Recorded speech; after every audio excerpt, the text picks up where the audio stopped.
another Pacific island nation, Tuvalu. It's one of the only 12 countries left that still recognizes Taiwan. And now they're considering switching, just like the Solomon Islands. Why?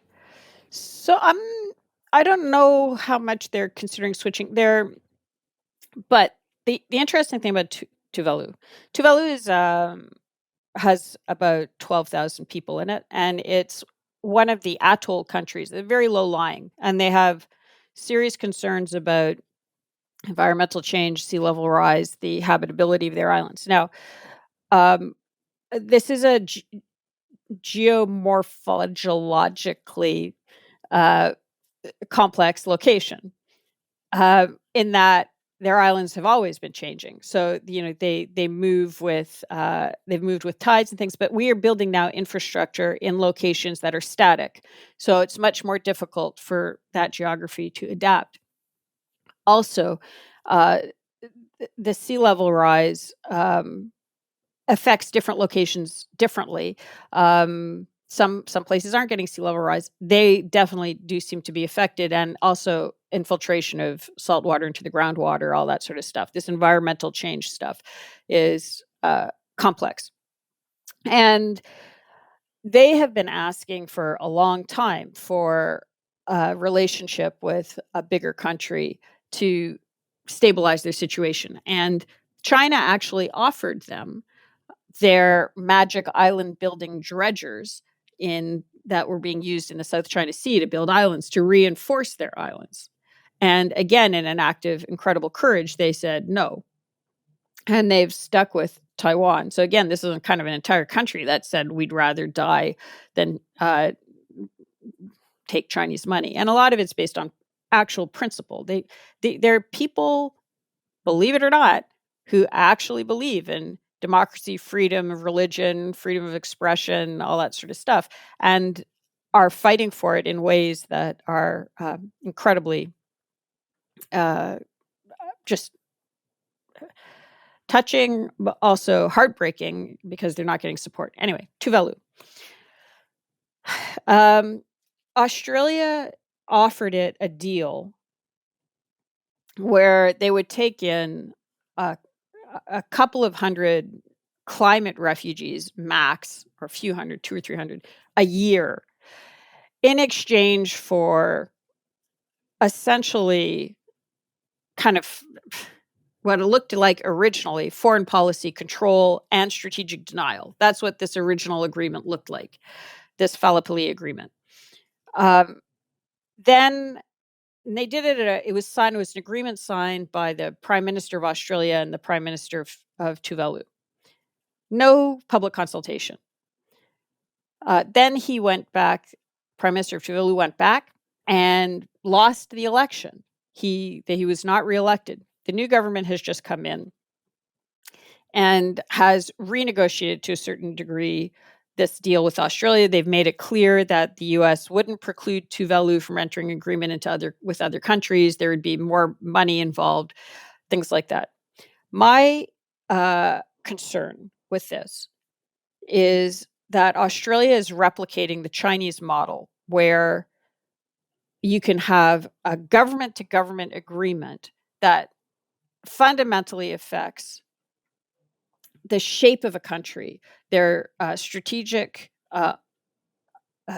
constraints, their nation-to-nation engagement, without a referendum. So in the case of the U.S. equivalent of these sort of agreements in Palau, Marshall Islands, Federated States of Micronesia, that arrangement, the Compacts of Free Association, were voted on by the people of those countries. The Australians did not go that route. It was government to government. That's a Chinese style agreement.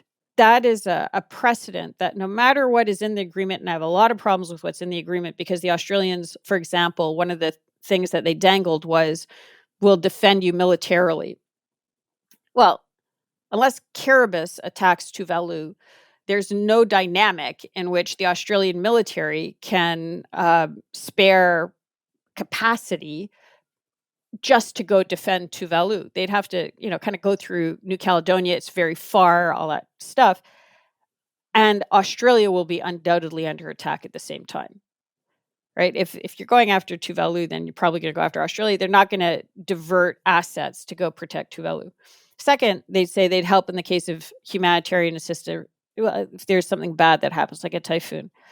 That's the Australians elbowed out the U.S. and others when Tonga was hit by a volcano and then a tsunami and an earthquake, and like every biblical, the only thing they didn't have was locust all at the same time. And they said, don't worry, we're going to get it. Well, we've got it covered. The Australians sent their big ship and it broke down in port, complete electrical failure. And the Tongans think that and this could be political warfare, that they also gave them COVID. It was at a period when the Tongans didn't have COVID, and suddenly Australians show up and it was COVID. Now that could be Chinese political warfare, but whatever. So those things that Australia says they're going to be able to deliver, just logistically, I don't see how they could do it, which is a very bad precedent because they're telling others we can do it. So others won't look at being able to do it. And they're worse, they're legitimizing that sort of government to government. Now, their legislatures will have to vote on it, but the people aren't involved. Fundamental change in sovereignty. This is something that I'm sure people in Beijing are going, great. Now we can do this with all sorts of other countries. And if anybody complains, we can say, look, the Australians did it. So that's a real problem. As for the switch from Taiwan, I'm concerned that the Australians will not support Tuvalu in its principled stand. Australia, if China says, we're going to start squeezing you economically, Australia, unless Tuvalu switches its stand, I don't think you're going to see a lot of Australian diplomats saying to Tuvalu, yes, keep going with your quixotic support for Taiwan. So I don't see increased Australian influence in Tuvalu as a hedge for the pro-Taiwan forces. I see it as potentially a Trojan horse for elements that would like to see Tuvalu move away from Taiwan.